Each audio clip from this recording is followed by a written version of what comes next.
What's up guys? Magandang araw sa inyo lahat and Merry Christmas. So today, ang pag-uusapan natin ay itong mga numbers and letters na nakasulat dito sa gulong natin. So this is not an in-depth tire review. Ang pag-uusapan lang natin dito ay ang manufacture date, width and height ng gulong natin, tire construction, load index, ply rating, as well as speed rating ng ating gulong. Again, this is not an in-depth tire review.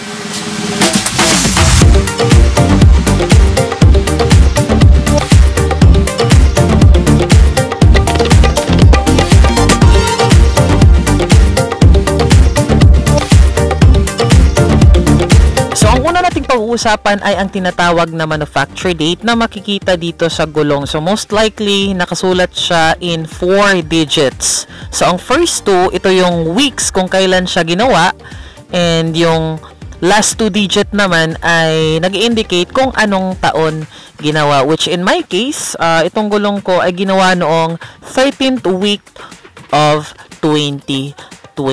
So dapat nating malaman kung kailan mag-e-expire yung gulong, kasi ang gulong basically nag-e-expire siya 5 years after its manufacturing date. So pag bibili tayo ng gulong, dapat tignan natin kung lumagpas na ba ng 5 years, kasi pag lumagpas na, of course, it is considered as an expired. Kahit hindi pa nagamit, kahit makapal pa yung gulong, basta lumagpas na ng 5 years, it is already expired at hindi na pwedeng gamitin. By the way guys, if you haven't subscribed yet, please do subscribe to my channel para hindi na tayo ulanin next time na gagawa tayo ng content. And don't forget to leave a like if you like this video, and let's continue. Sunod nating pag-uusapan ay ang size ng gulong natin. So ang size nito is 90 by 80 by 17. So ang una natin pag-usapan itong first 2 digit, itong 90. So basically, ang 90, ang lapad ng gulong natin in millimeter. So technically, ito ay 90 millimeter. Ito namang 80, ito yung tinatawag na height or yung aspect ratio natin. So itong 80, this is 80% of 90. Ito namang dash, ito yung tinatawag na ply construction. So tire construction. So, meron tayong tinatawag na bias ply, bias belted, and radial. So, kung radial, of course, meron ditong R.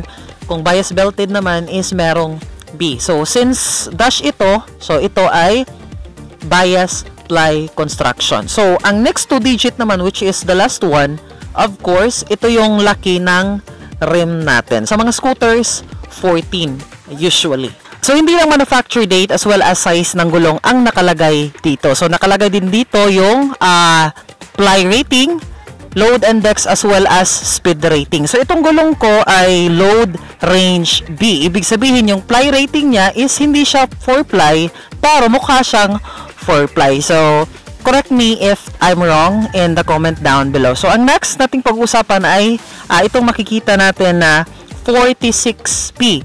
So, basically, itong 46 is kung gaano kabigat ang pwede nyong ikarga sa gulong na to. So, i-research nyo na lang ang, anong tawag dito?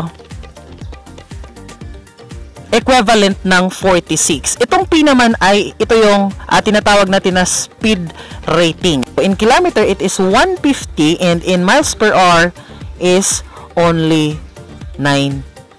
Of course, meron siyang MC na letter M/C. So, basically, ang ibig sabihin niya na itong tire na to ay pang motor. That's it for today, guys. And if you learned something from this video, please consider subscribing to my channel and don't forget to leave a like. And with that being said, see you in my next video.